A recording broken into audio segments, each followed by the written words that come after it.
My brother's laughter still rings in my ears from that day in the lawyer's office. "You got the old dump," he sneered loud enough for everyone to hear. "I got the empire. Dad's $4 million business is mine. You got a house that's falling apart." The other relatives shifted uncomfortably. Josh didn't care. He never did. Hook 1. But what if that crumbling house held secrets worth more than any empire? But what my brother didn't know, what nobody in that room knew, was what Dad had really hidden inside those old walls. By the time Josh figured it out, it would be far too late. Dad had played the long game, and I was about to win. My father died on a Tuesday morning in March. Heart attack, sudden. He was 68 years old. And up until that moment, I thought he'd live forever. The funeral was held at Riverside Methodist Church in Asheville, North Carolina, the same church where he married my mother 35 years ago. She'd passed 6 years prior, and I think part of him died with her that day. I arrived early. The church smelled like lilies and old wood. I sat in the front pew alone, staring at the closed casket draped in an American flag. Dad was a veteran. He'd served in Vietnam, came home, and built a printing business from nothing. By the time I was born, it was already thriving. By the time Josh came along 3 years later, it was $1 million operation. Josh arrived late. Naturally, he swept in wearing a $3,000 suit. Tom Ford, probably. He didn't cry. He shook hands like he was networking at a conference. I watched him work the room, playing the grieving son while checking his phone between condolences. That was Josh, always performing. Hook 2. Want to know the hidden truth that turned a worthless inheritance into ultimate revenge? We'd never been close. Growing up, I was the quiet one, the one who liked books and fixing things with my hands. Josh was the star, captain of the football team, homecoming king, Dad's pride and joy. Every Sunday dinner, Dad would ask Josh about his sales numbers, his client meetings, his next big deal. He'd turn to me and say, "And how's the house coming along?" Like my life was just a side project. The will reading happened 3 days later at the office of Morrison and Associates, the estate attorneys Dad had used for decades. The mahogany conference table was too big for just the 4 of us. Me, Josh, Mr. Harrison, the attorney, and Dad's accountant, Rita. Mr. Harrison cleared his throat and began reading. The language was formal, legal, cold. Then came the distribution of assets. To my son Joshua, I leave my business, Campbell Printing Solutions, including all assets, client contracts, and operations valued at approximately $4 million. Josh leaned back in his chair, grinning. He'd expected this. He deserved it, he probably thought. To my son Daniel, Mr. Harrison continued, and I held my breath. I leave the family home at 17 Oak Street, Asheville, North Carolina. Silence. Then Josh laughed. Actually laughed out loud. The old house. That's it. That place is worth what? $200,000 if he's lucky. He looked at me with something between pity and contempt. Guess we know who Dad's real son was, huh? I didn't respond. I just sat there feeling the familiar sting of being second place. Mr. Harrison looked uncomfortable but said nothing. Rita wouldn't meet my eyes. I signed the papers in silence, shook the attorney's hand, and walked out. Behind me, I could hear Josh already on the phone telling someone about his inheritance, his empire, his future. I drove to the old house that night. I hadn't planned to, but I needed to be somewhere that felt like it still held pieces of Dad. The house sat at the end of a quiet street lined with oak trees that Dad had planted when I was 5. It was a modest 2-story craftsman with a wraparound porch built in 1952. The paint was peeling. The shutters needed repair. I could see why Josh called it a dump. But to me, it was more than that. It was where Dad taught me to ride a bike. Where Mom read me stories on the porch. Where family felt real before everything changed. I let myself in with the key from under the mat. The house smelled like dust and memories.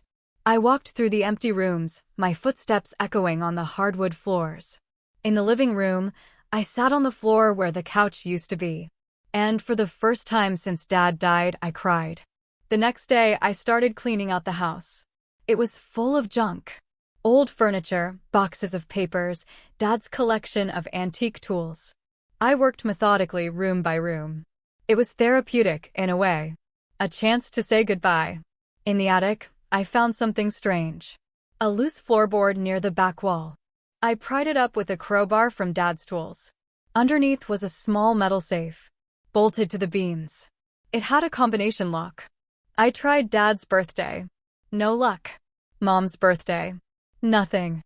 Their anniversary. Still no. Then I tried my birthday. Click.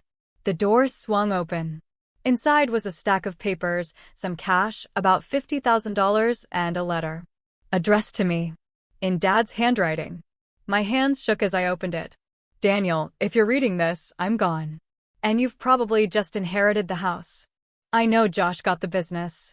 I know that seems unfair. But trust me, son. It's not. The business is a test. For both of you. Josh thinks he knows everything. He's loud. Confident. But he's never had to struggle. Never had to build from nothing. You have. You've always been the steady one. The one who fixes things. The one who sees what others miss. This house is more than wood and nails. It's a foundation. Use what's inside wisely. And remember, real wealth isn't what you own. It's what you know. Love, Dad. I read it 3 times. Then looked at the papers. Bank statements. Investment portfolios. Deeds. Dad had been investing for years. Quietly. Stocks, bonds, real estate. All in my name. Valued at over $2 million. And the cash was just emergency money. But there was more. A list of contacts. People in the printing industry. Suppliers, clients, competitors. With notes. This one overcharges. This one is reliable. This one owes me a favor. And at the bottom, a single sentence. Everything you need to start over. That's when it hit me. Dad hadn't left me nothing. He'd left me everything. The tools to rebuild. While Josh got the business that Dad knew would fail under him. I didn't tell anyone about the safe. I moved the money to my account. Studied the investments. And waited. Josh took over the business immediately. He fired half the staff. Hired his friends. Changed suppliers to cut costs. Ignored Rita's warnings. Within months, things started falling apart. Clients complained about quality. Orders were late. The reputation Dad built over decades began to crack. Josh called me once. Mocking. How's the fixer-upper? Need money for repairs? I said no. I'm good. He laughed. Suit yourself. As the months went on, his calls changed. He needed advice. Then loans. Each time I said no. As his voice got more desperate, I said no. Every time. I watched from a distance as Campbell Printing Solutions began to crumble. More employees left. Clients didn't renew contracts. Industry message boards started talking about the company's decline. Ever since the old man died, one comment read, "The place has gone downhill fast." 9 months after Dad died, Josh called me one last time. He wasn't asking for money anymore. I'm losing the business, he said quietly. I have to file for bankruptcy. The creditors are coming after everything. The house, the cars, everything. I don't know what to do. You could have asked for help earlier, I said. You could have listened to the people who knew more than you. You could have been humble. Is this you gloating? Is that what this is? No, Josh. This is me telling you the truth. Dad didn't give you that business because he thought you'd succeed. He gave it to you to see what you'd do with it. It was a test and you failed. Silence then. And you? What did he give you? Exactly what I needed. I hung up for the last time. 3 weeks later, Campbell Printing Solutions declared bankruptcy. Josh lost everything. The business was sold for parts. The proceeds went to creditors. My brother, the golden child, was left with nothing but debt and a very expensive lesson. It's been 2 years since Dad died. The house on Oak Street is fully renovated now. I repainted every room, fixed the porch, replaced the roof, and restored the gardens Mom used to tend. It's worth significantly more than the $200,000 Josh estimated. But I'm not selling. This is home. I used part of Dad's inheritance wisely. I invested in index funds like he'd taught himself to do. I paid off my debts. I started a small carpentry business building custom furniture for clients across North Carolina. It's not a $4 million empire, but it's mine, and it's sustainable, and I love the work. Josh and I don't talk. I heard through a cousin that he moved to Charlotte, got a job in sales at someone else's company, and is slowly rebuilding. Part of me feels bad for him. Part of me thinks he needed to fall. Maybe someday we'll reconcile. Maybe not. Either way, I'm at peace. Last month, I drove out to Riverside Cemetery where Dad and Mom are buried side by side. I brought flowers, Mom's favorite, white roses. I sat on the bench near their headstones and told Dad everything. I told him I found the safe. I told him I understood why he did what he did. I told him I forgave him for all the years I felt invisible. You were teaching me the whole time, weren't you? I said aloud. You weren't ignoring me. You were preparing me. The wind rustled through the oak trees. Somewhere nearby, a cardinal sang. I sat there for an hour, just feeling close to him again. Dad's real gift wasn't the money, though I'm grateful for it. His real gift was teaching me that worth isn't measured by how much you inherit, but by what you do with what you're given. He taught me patience.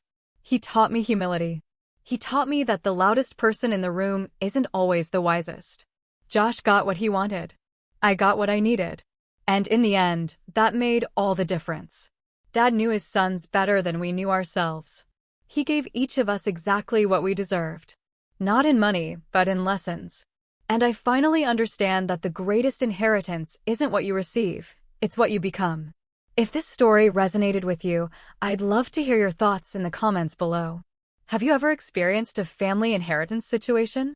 How did it change your relationships? Share your story, and don't forget to subscribe for more real-life tales about family, justice, and the lessons that shape us.